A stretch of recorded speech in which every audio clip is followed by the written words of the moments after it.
Empezamos con la doctora Melissa López, que es médica veterinaria, todavía no es doctora, perdón. Es también egresada de la Universidad de Buenos Aires en el 2011. Es médico del Servicio de Dermatología del Hospital Escuela de la Facultad de aquí, ¿no? Ayudante de primera parcial, suena feo parcial, ayudante de primera, ¿no? De la Cátedra de Clínica Médica de Pequeños Animales de la Facultad de la UBA. Es profesora adjunta, esa suena más lindo, en la Facultad de Veterinaria de la UCES, ¿no? Es socia de las ADEVE desde hace muchos años, desde el 2013, ¿no? También está cursando o haciendo la residencia para el diplomado de la Sociedad Latinoamericana, del colegio, no de la Sociedad, perdón, Latinoamericana de Veterinaria, ¿no? Y ha dado muchas disertaciones para SADEVE, en jornadas dermatológicas y en el Centro de Actividades Veterinarias de CIAF, en Aviaca y en AMEFE. Yo les traje un caso, ¿sí?, que vi hace 2 años. Bueno, él es Simón. Simón es un boxer macho entero de 4 años, así esa cara de bueno realmente lo era. Y Simón, el motivo de consulta es que estaba decaído y tenía una herida en el cuello. Cuando empezamos a preguntar, a 7 días antes lo había mordido un perro en esa zona, cabeza y cuello. En ese mismo momento lo llevaron a una guardia, le realizaron una sutura y comenzó con antibiótico. Hasta el momento de mi consulta tomó cefalexina y metronidazol. Los tutores eran bastante prolijos, la dosis era la correcta y se venía dando bien. Bueno, cuando lo revisamos, Simón estaba deprimido, tenía una deshidratación del 5%, temperatura 39,9 y las mucosas congestivas. Y cuando lo empezamos a revisar, tenía una herida en el cuello que estaba en relación a la sutura que le habían realizado y tenía un material purulento. La secreción que tenía era poca realmente, pero había una secreción purulenta y se extendía el edema hacia ventral del cuello y el miembro anterior izquierdo. Esta es la herida, ¿sí?, de Simón cuando yo lo vi. Fíjense, acá es medio spoiler porque ya está dormido, ¿no? Pero fíjense que había secreción purulenta solo en esa zona, no es que la secreción caía, ni mucho menos. Y cuando lo empezamos a observar, fíjense, el puntero no puedo mostrarlo, pero fíjense que los puntos de sutura estaban por ahí dando vueltas. Y en esta zona, más cerca de la porción más craneal, se veía una zona como de necrosis, ¿sí? Esta es la citología, donde lo que observamos son abundantes neutrófilos, había cocos, bacilos, libres, fagocitados. Y este es el análisis de sangre que le realizamos en ese momento. Como verán, el hematocrito estaba bajo, 29 tenía hematocrito, glóbulos rojos bajos, hemoglobina baja, y los leucocitos estaban altos en 25.300 a expensas de los neutrófilos. El resto del análisis teníamos las enzimas hepáticas aumentadas, GPT y GOT, la urea también estaba alta, y a pesar de que las proteínas totales estaban normales, las albúminas estaban un poquito bajas, ¿sí? Bueno, ahora, viendo estas lesiones que yo les mostré, la evolución, llevaba 7 días de evolución, ¿qué es lo que ustedes sospechan? Algunos diferenciales, como para charlar entre todos.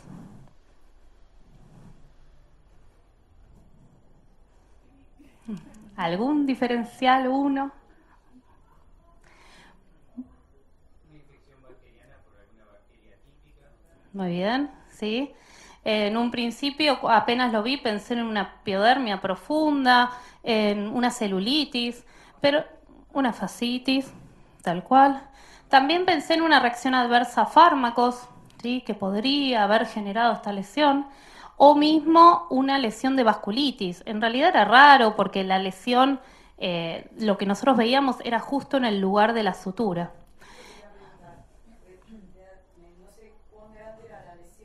parecía que era todo lo largo de la sutura. Sí, sí. Podría ser una reacción a los hilos. Sí, es un poco como exagerada, Florida, sí, pero bueno, podría ser. Bien. Entonces, en ese momento pensamos dos opciones terapéuticas, ¿sí?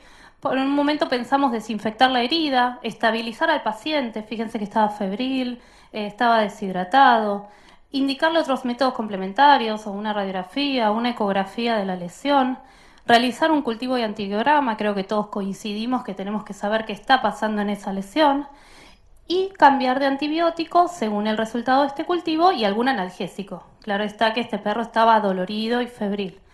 Y si no, la otra opción que se nos había ocurrido es hacer un desbridamiento quirúrgico, previamente una estabilización y realizar el cultivo y antibiograma. Ahora, ¿cuál creen, no le voy a dar ninguna pista, pero cuál creen que sería la decisión que uno tendría que tomar en ese momento? Bueno, esto es lo que se realizó y después más adelante en la charla les voy a explicar por qué se realizó esto en este momento. Al día siguiente, a la mañana siguiente, le hicimos un desbridaje quirúrgico, ¿sí? Con una toma de muestra para cultivo y antibiograma y un histopatológico. Bueno, acá está Simón. Fíjense que debajo del cuello, toda esta zona tenía edema.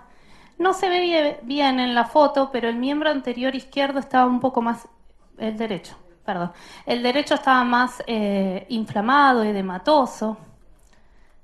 Y cuando uno empieza a ver la lesión o esa secreción que tenía no estaba solo localizada en la zona de la herida, sino que se extendía hacia adelante. Y toda la piel que está acá, fíjense con los puntos que quedaron ahí colgados, toda esta zona estaba necrosada. Acá la lesión de más de cerca, donde se ve esa banda de necrosis, toda esa piel muerta. Y cuando uno levanta la oreja, lo que se veía era que la piel estaba color negruzco, violáceo, y esto nos habla de la isquemia que tenía en toda esta zona. Toda la piel de la oreja, del pabellón auricular, y toda la piel de alrededor estaba toda necrosada, ¿sí? Al cortar el pabellón auricular no sangraba. Y se decidió extirpar el pabellón auricular y aumentar el tamaño de la herida.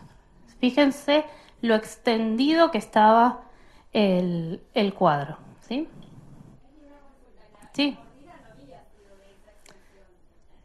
Mira, lo que ellos comentan, el perro vive en una quinta y se cruzaban perros del vecino, bueno, se empezaron a pelear y le vieron una herida que se extendía en el cuello.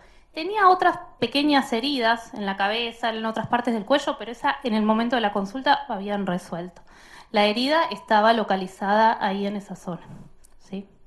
No tengo fotos del momento de la pelea, no, porque no lo atendí yo tampoco. Claro, claro. Aparte todo el movimiento del cuello. Fíjate la extensión, ¿sí? Acá está el conducto auditivo. Bien. Bueno, ¿cuál fue el tratamiento? Claramente este paciente necesitó fluidoterapia, se manejó la analgesia con dipirona y como antibióticos se indicaron cefalexina a 25 miligramos kilo y clindamicina a 11 miligramos kilo. Se preguntarán por qué hice esta combinación, cefalexina con clindamicina, que no es lo habitual, ¿sí? Ahora cuando veamos la patogenia de esta enfermedad, les voy a poder explicar por qué la clindamicina es la clave en el tratamiento de esta infección. Bueno, a las 24 horas del procedimiento habían mejorado todos los signos clínicos, el paciente ya no estaba febril y tenía apetito, ¿sí? Lamentablemente yo el paciente no lo pude volver a ver en el postquirúrgico cercano. Venían de muy lejos, lo siguió su veterinario de cabecera y fue mejorando. Cuando realicemos el cultivo, estas son las bacterias que se aislaron, Klebsiella pneumoniae y Enterococcus sp, resistente a varios antibióticos. Y el histopatológico, lo que observamos son lesiones profundas, inflamatorias, con zonas de necrosis y con una costra en la epidermis. Este es Simón, ¿sí?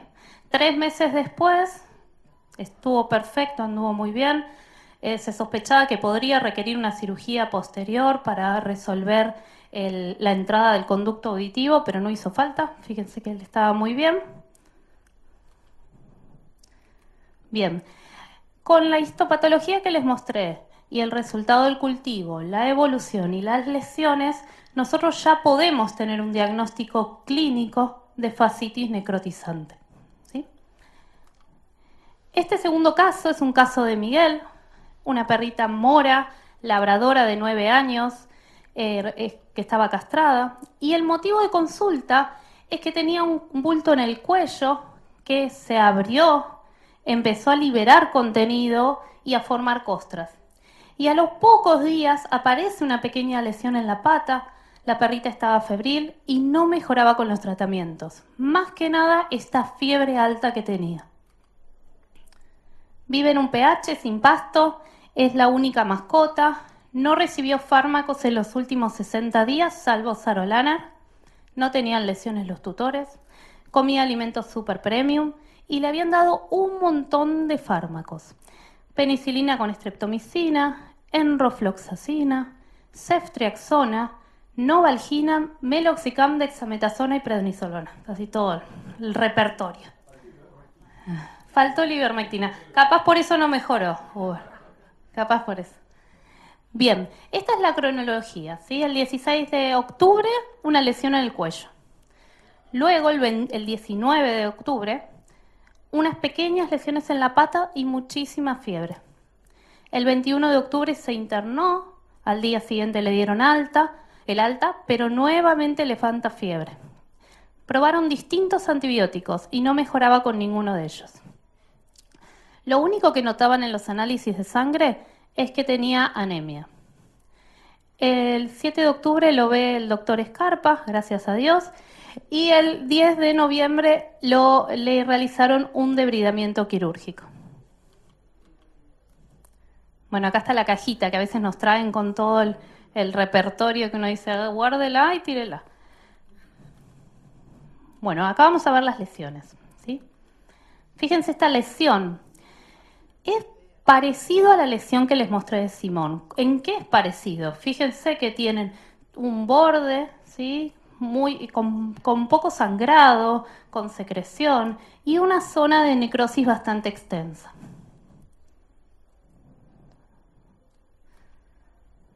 Fíjense cómo se extiende la lesión. Bastante severo, ¿no? Esto es muy doloroso. Y este es el nódulo que tenía en el cuello, que fue la lesión inicial con que se presentó esta perrita. Como tratamiento, nuevamente, por la sospecha de fascitis necrotizante, comienza con cefalexina y clindamicina y se realiza un toalé quirúrgico. En ese momento se tomó muestras para histopatológico y para cultivo de tejido. Yo lo que no les aclaré del caso de Simón es que el cultivo se hizo del tejido en profundidad. No tiene sentido hacer un hisopado de la secreción o del exudado que hay en la superficie. Acá está la herida, luego de la herida del cuello, ¿sí? Luego de la cirugía. Esta es la lesión que queda luego del debridamiento y de sacar toda esa zona de necrosis. Fíjense qué extensa la lesión, esto es imposible en una primera cirugía realizar cerrar esa herida, ¿sí? Empiezan a cicatrizar por segunda. El tejido empieza a granular, fíjese que va cambiando el color y es notable lo rápido que van cerrando estas heridas, ¿sí? Semana a semana es increíble cómo se ve el cambio. Una acotación. Sí. Esos puntos se ponen, son puntos de afronte que deja el cirujano. Esos puntos que ven en el borde de la herida los dejó Pablo para que después puedan atar los apósitos, ¿no? Para curar. Sí, sí. Bien. El otro creo que es de donde se abrió, no sé si eran puntos de afronte. ¿Era lo mismo? ¿De eso era? No sé qué te referís. Claro, sí, es lo que decía ella, que estos puntos se colocan para después poner un apósito y enganchar una sutura a ese apósito. Bueno, este es el estudio histopatológico, ¿sí? Este es el estudio que se hace primero en la perrita porque tiene varios, donde lo que se ve es una celulitis severa supurativa, ¿sí? Con un material piogranulomatoso con necrosis de los tejidos. Esta es la masa dorsal del cuello, donde es una lesión inflamatoria, piógena severa, no era una neoplasia, no era ninguna otra patología. Y este es el resultado del cultivo. Fíjense que nuevamente tenemos Klebsiella pneumoniae, en este caso junto con Serratia marcescens, ¿sí? Estas son las bacterias que aislaron y la resistencia es mucho mayor en el caso que tiene Miguel que el que vi yo. Este efecto es una cosa hermosa. Acá están las lesiones, fíjense que va granulando, va mejorando el tejido. Se empieza a achicar y queda una pequeña cicatriz. ¿Qué pasó con esta perrita? 20 días después, más o menos, o 15, 20 días después, aparece una pequeña lesión en la ingle, muy pequeña, ¿sí? Fíjense que tiene un pequeño centro necrosado, muy pequeñito, ¿sí? Pero lo tiene. Entonces decidieron tomar nueva muestra para histopatológico y para cultivo. Se lo trató con Iruxol crema, que tiene cloranfenicol, ¿sí? Y las bacterias que se habían aislado eran sensibles al cloranfenicol y se tomó la muestra para histopatología. Y nuevamente hay un proceso inflamatorio con hemorragia, con un tejido congestivo, ¿sí? El cultivo nuevamente presenta la Klebsiella, esta vez acompañada de un enterococo. Entonces, acá lo que uno tiene que pensar de dónde viene esta infección, ¿no? Porque seguramente hay una bacteriemia que no se pudo confirmar, pero que por algún motivo llega a esas lesiones, o pueden ser pequeñas lesiones, abrasiones, o mismo un pequeño golpe en el músculo puede hacer que atraiga las bacterias para que generen estas lesiones. Bueno, voilà, resolvió. Bueno, les voy a contar un poquito de la fascitis necrotizante, que son estos dos casos que les traje, que no es tan común de ver, pero es muy interesante la presentación. Esto es una infección bacteriana profunda de tejidos blandos que involucra la piel, el tejido subcutáneo, fascias musculares y está caracterizada por necrosis tisular masiva. La información que tenemos más que nada es de medicina humana. Entonces, donde los sitios son más comunes de infección en el periné, extremidades y en el abdomen. Yo estuve leyendo varias cosas de medicina humana y muchísimos trabajos. No puse fotos porque realmente son muy impresionantes las lesiones. Ya bastante tenemos con los perros y gatos. Pero bueno, estas lesiones pueden ser idiopáticas o pueden ser secundarias a un traumatismo, a una abrasión, a una lesión en la piel. El diagnóstico es difícil, ¿sí? Y esta es la clave, porque hay veces, más que nada en medicina humana, parecen que son lesiones pequeñas, una pequeña herida, una celulitis, pero el cuadro se puede complicar rápidamente. Y fíjense la tasa de mortalidad en las personas, entre el 8.7 y 76%. ¿En qué varían estos números? Más que nada es en la región geográfica. Me llamaba la atención que, por ejemplo, en Tailandia tienen altas tasas de mortalidad, cerca del 70-80%, y también en el rango etario. Este es un artículo de 2024 de Medicina Humana, donde hace un resumen de la patología, muy interesante, y las clasifica, ¿sí?, en estas categorías. La fascitis necrotizante de tipo 1 es una infección polimicrobiana donde generalmente hay un anaerobio. El estreptococo puede ser un anaerobio facultativo. puede haber enterobacterias y muchas veces está asociado a un gram positivo o gram negativo aeróbico. Se encuentran en periné, en tronco y en abdomen y en general está asociado, casi me caigo, a pacientes inmunosuprimidos o recién nacidos. Cuando hablan de pacientes inmunosuprimidos, la enfermedad que va a la cabeza es la diabetes, ¿sí? Pero no significa que las personas diabéticas que tengan fascitis sean las que tienen mayor mortalidad. No es así, pero sí es donde más se presentan los casos. Cuando hablan de pacientes inmunosuprimidos, también hablan de personas con abuso de drogas, alcohol y más que nada de drogas inyectables. El tipo 2 o monomicrobiano es la fascitis que se genera por el estreptococo beta hemolítico, ¿sí? Que en medicina humana es el estreptococo piógenes. También puede haber otros estreptococos y también el Staphylococcus aureus puede generar estas lesiones. Más que nada el Staphylococcus aureus meticilino resistente.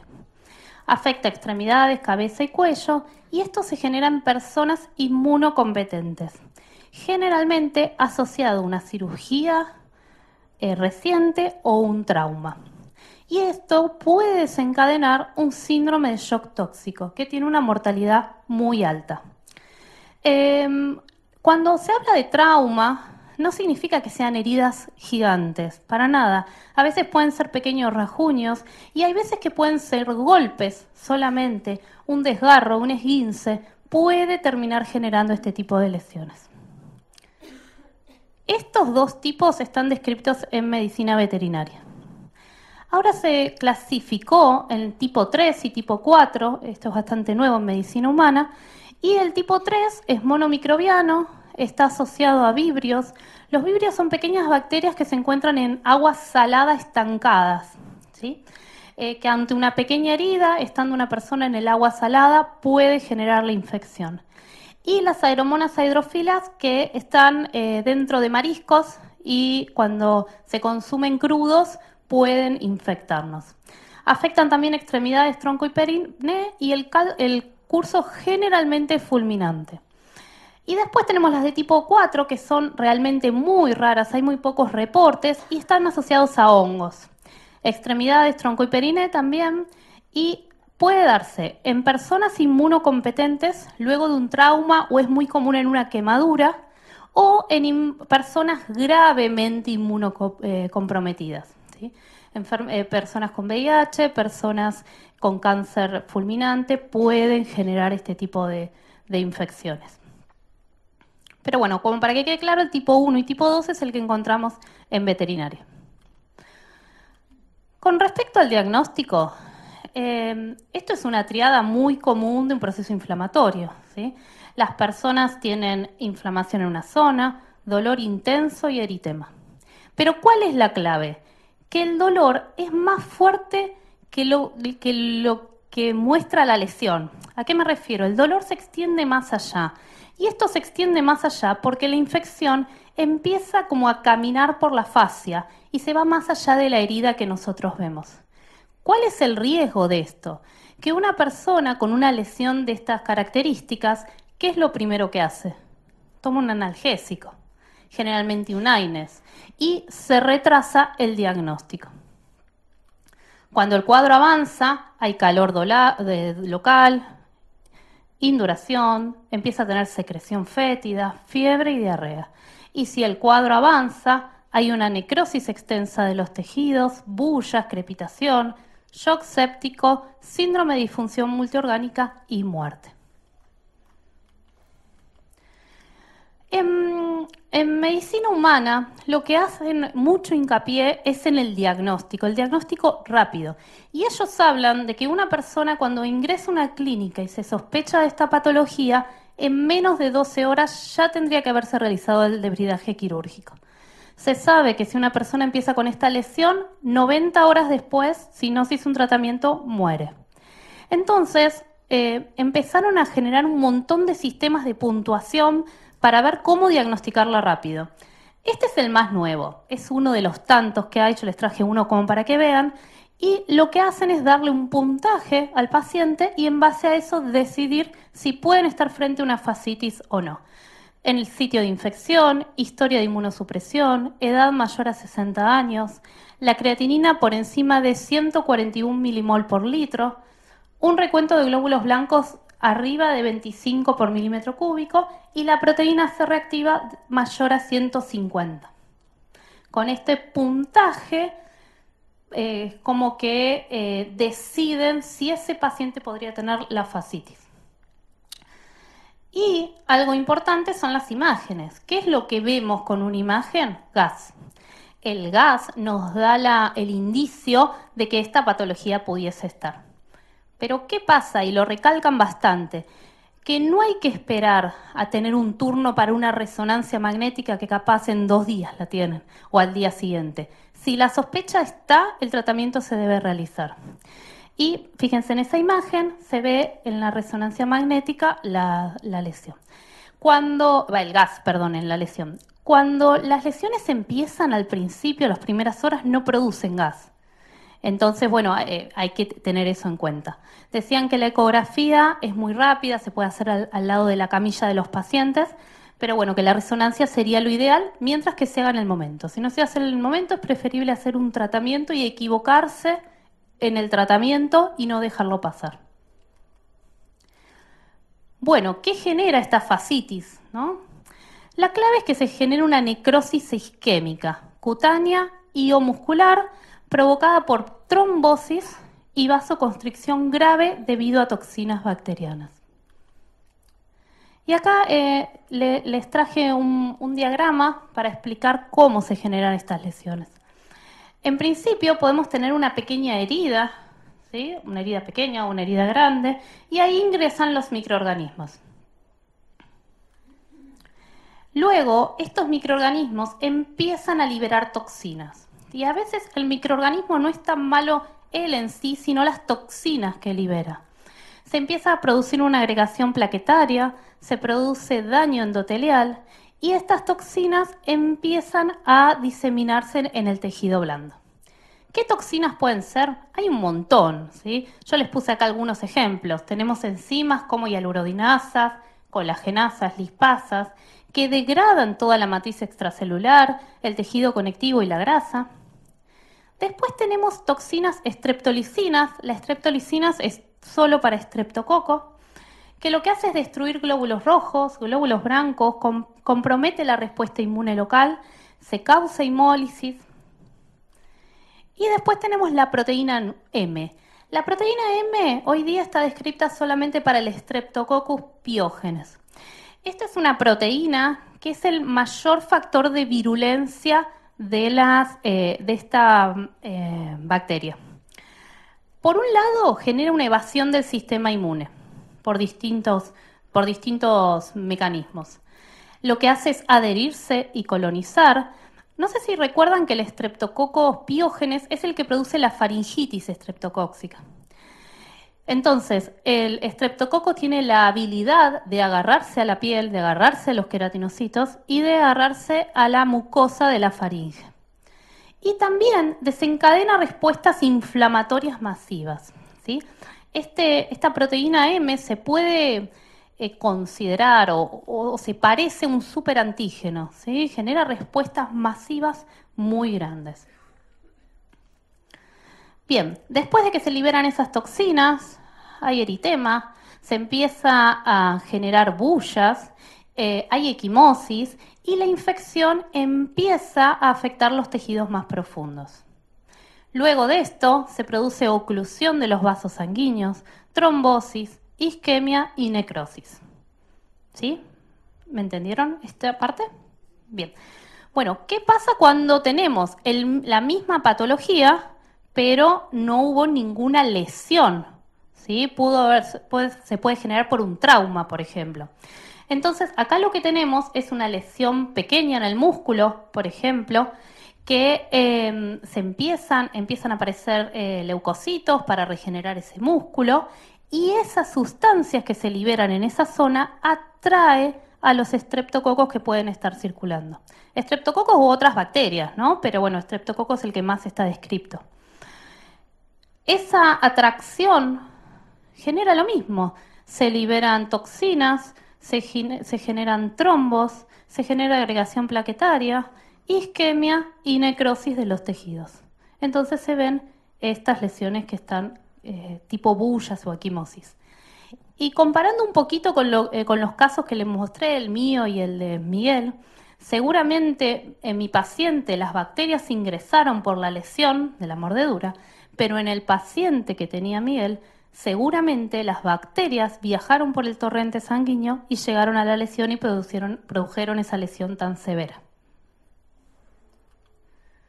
Bueno, ¿qué pasa en veterinaria? Todo lo que les conté hasta ahora es de medicina humana. Este es un estudio bastante nuevo del 2022 que recopila 23 pacientes con fascitis necrotizantes, en donde el agente más común es el Streptococcus canis beta hemolítico. En medicina humana es el Piógenes, acá es el canis. Otras bacterias se pueden aislar como Staphylococcus pseudointermedius, Staphylococcus aureus, Pasteurella, Ehrlichia y Serratia. Y en este estudio, los cultivos era el 63% monomicrobianos y el 36.4% polimicrobianos. Esto difiere un poquito con la bibliografía porque en general se habla que en general son más polimicrobianos que monomicrobianos, pero bueno, en este estudio lo vieron así. ¿Cuáles son los síntomas? El cuadro claramente es agudo, hay edema, hay tumefacción, lesiones ulcerativas, y yo creo que la clave acá son las zonas de necrosis, ver esa piel necrosada, pensar por qué se necrosó y cómo vamos a actuar. También tenemos fiebre, astenia, posible historia de pelea, ¿sí? Como les mostré en mi paciente, y generalmente afecta extremidades y cuello. Estas son fotos del artículo. Fíjense qué parecida la foto de la derecha al paciente de Miguel. Sí. Hay 2 artículos que encontré con respecto a gatos, gatos adultos. Un artículo, no me acuerdo de qué revista, y otro de un grupo brasilero, pero es extremadamente raro. Y yo tengo uno que voy a publicar, pero no digas nada. Bueno, la supervivencia es cerca del 34.8% en este estudio, ¿sí? De los pacientes que sobrevivieron, fueron los que fueron a cirugía. El resto murieron todos. Y uno de los que se realizó cirugía igual falleció. Bueno, ¿cómo sería el protocolo diagnóstico? ¿Qué es lo que nosotros tenemos que hacer? Yo creo que, por más que ahora les vamos a hacer todo el protocolo, yo creo que la clínica acá es soberana, ¿no? Porque vemos el paciente, vemos la lesión, podemos pedir estudios, vamos a hacer varias cosas, pero la clínica es la que nos tiene que decir qué es lo que está pasando. Realizamos una citología donde vemos que hay un proceso infeccioso. Realizamos un hemograma, bioquímica y urianálisis, si pudiéramos, esto como una rutina en cualquier paciente que presenta estas características y un paciente que va a ir a una anestesia. Una ecografía, si tenemos el ecografista ahí en el día que ve a ver si encuentra gas en la profundidad.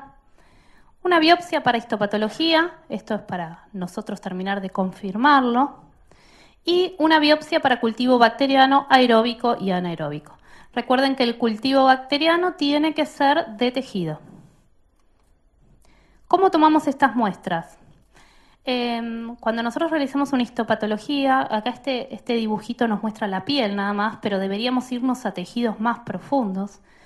Y realizamos un cultivo, tenemos que sacar la epidermis para mandar el resto del tejido a cultivar, ¿sí? Porque puede estar contaminada.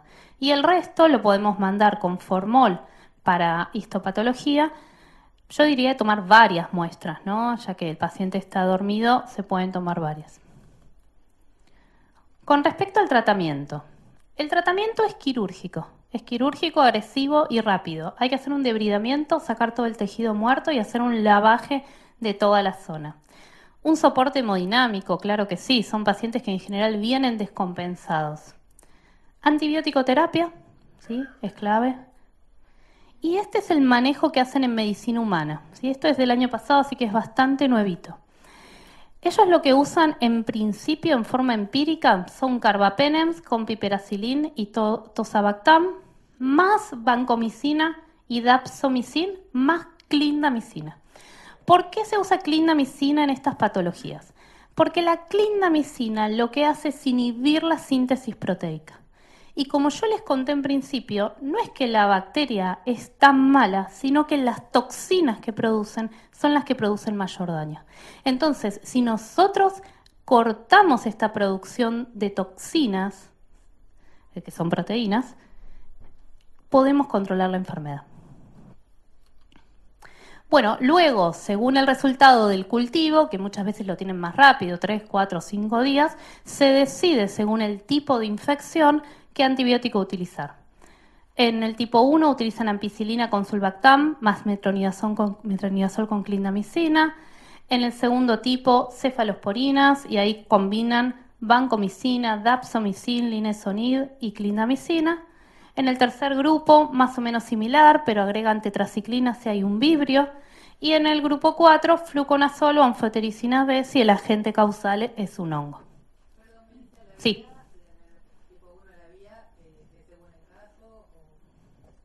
La vía de administración.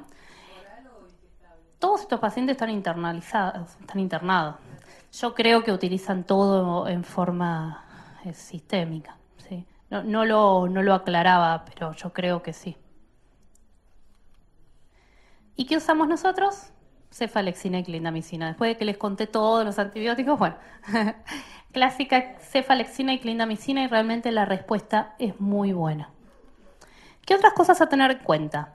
Los AINES están contraindicados por dos motivos.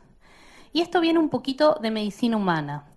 La contraindicación del AINES es porque cuando hay un pequeño síntoma con inflamación, dolor, eritema, es muy común que una persona tome un AINE. Y esto enmascara los signos. Y como yo les dije, lo ideal es que no pasen, yo les diría, ni 24 o 48 horas para realizar un tratamiento. Entonces, por eso es que están contraindicados. Pero por otro lado, los AINES también lo que hacen es disminuir la funcionalidad de los leucocitos, ¿sí? Disminuyen la fagocitosis, entre otras cosas. Entonces, lo ideal sería no usarlo. Ahora, tenemos un paciente que ya hicimos un debridaje, que lo estamos tratando, que está con un soporte hemodinámico, con antibióticos correctos, ahí sí podemos utilizar un AINES, ¿sí? Y las quinolonas no están indicadas. No solo que no están indicadas, sino que las quinolonas están contraindicadas. Y ahora les voy a explicar por qué. Cuando uno utiliza una quinolona, el mecanismo de acción de la quinolona es dañar el ADN, porque inhibe dos enzimas que están ahí en el ADN, cumpliendo su función, y lo que hace es dañar el ADN bacteriano. Esto es genial, porque se daña el ADN y la bacteria se muere. Pero ¿qué pasa? Cuando hay un daño en el ADN bacteriano, este tipo de respuestas activan una respuesta que se llama SOS o SOS, ¿sí? Es una respuesta que es un mecanismo de defensa de la bacteria. Y lo que hace es detener el ciclo celular, ¿sí? Y lo que se produce es la inducción de profagos. ¿Qué son estos profagos? Se sabe que las bacterias están infectadas con virus. Se sabe, las bacterias tienen virus y estos virus están metidos dentro del ADN. Y son virus que están adormecidos, que están dormidos, no producen ningún problema. Pero ¿qué pasa? Cuando se genera esta activación de la respuesta SOS, hay una lisis bacteriana, la bacteria termina muriendo, pero la bacteria se rompe y libera todos estos bacteriófagos. Estos bacteriófagos lo que hacen generalmente es tener unos genes, uno es el SCM, que produce una proteína like M. La proteína M era la que tenía el Streptococcus pyogenes, que les conté que es el mayor factor de virulencia y que produce la trombosis y todo el cuadro exagerado. Esta proteína M-like la tienen los bacteriófagos. ¿Qué pasa después? Se propagan estos genes de virulencia y otras bacterias que están por ahí, ¿sí? Generalmente el mismo tipo, tienen mayor virulencia, mayor riesgo de fascitis necrotizante y mayor riesgo de shock tóxico sistémico estreptocóxico. Ahí está. ¿Sí? Entonces, por eso es que las quinolonas no están indicadas en esta patología. Bueno, hay nuevas terapias que se están hablando, aparte de todos los que les conté, que son las terapias de presión negativas para heridas. Estas terapias se utilizan luego de que se hace un debridaje quirúrgico, cuando quedan heridas muy extensas que tienen que cicatrizar por segunda intención. Lo que hacen es generar un vacío y esto mejora la perfusión sanguínea, impide la colonización bacteriana, aporta mayor oxígeno a las heridas. Esto se está usando, pero todavía está en vías de estudio, ¿sí? Tanto en medicina humana como en veterinaria. En este trabajo que les mostré ahí arriba, se probó en 3 perros que tuvieron heridas muy grandes y los pacientes resolvieron bien. Yo creo que es la conjunción de todo el tratamiento, no solo por esto.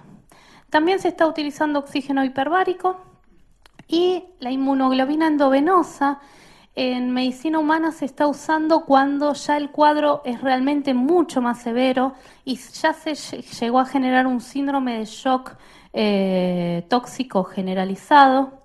Entonces ahí están empezando a usar inmunoglobulinas endovenosas. Bueno, como conclusión, la primera conclusión, y es mía, es que la fascitis necrotizante creo que debería cambiar el nombre porque no es solo una fascitis, sino que se daña el músculo, la fascia, el subcutáneo y toda la piel. Entonces es una necrosis de todo el tejido, no solo de la fascia. Pero bueno, es algo semántico nomás. Es una infección de tejidos blandos de rápida progresión y es potencialmente mortal. La clave para reducir la mortalidad de los pacientes tiene 3 puntos. Por un lado, el diagnóstico precoz, ¿sí? Combinar el cuadro clínico, análisis de sangre y la citología. En segunda instancia, un tratamiento quirúrgico rápido con debridamientos profundos de tejidos y una terapia antimicrobiana adecuada, que es lo ideal, cefalexina y clindamicina, como recién les conté. Bueno, muchas gracias. ¿Cómo estás? Te quería preguntar, en la tipo 1 que vos hablaste que podía ser en relación a recién nacidos, ¿eso puede estar en relación a un acicalamiento excesivo de la madre sobre los cachorros? Lo que se ve es infecciones en el cordón umbilical. Desde ahí ingresa la infección. No por microtraumas. No lo describe, podría ser, estimo, pero no lo describía. Bueno, gracias. Y en medicina humana también está descrito, pero la verdad que no indagué en el tema.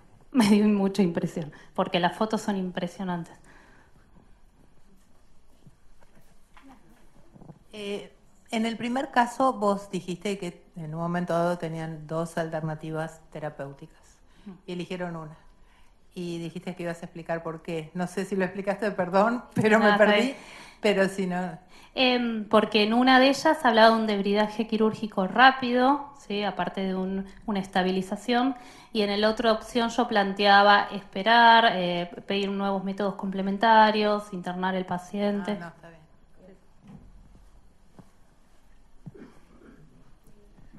¿Alguna otra pregunta?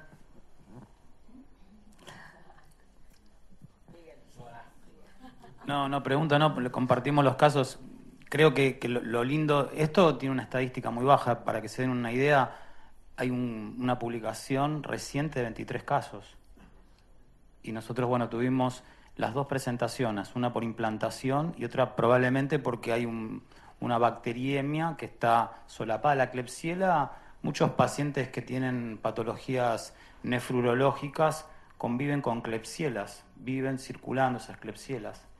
Y no le pega nada, son multiresistentes. En mi paciente era solo sensible a la fosfomicina, con lo cual era intratable.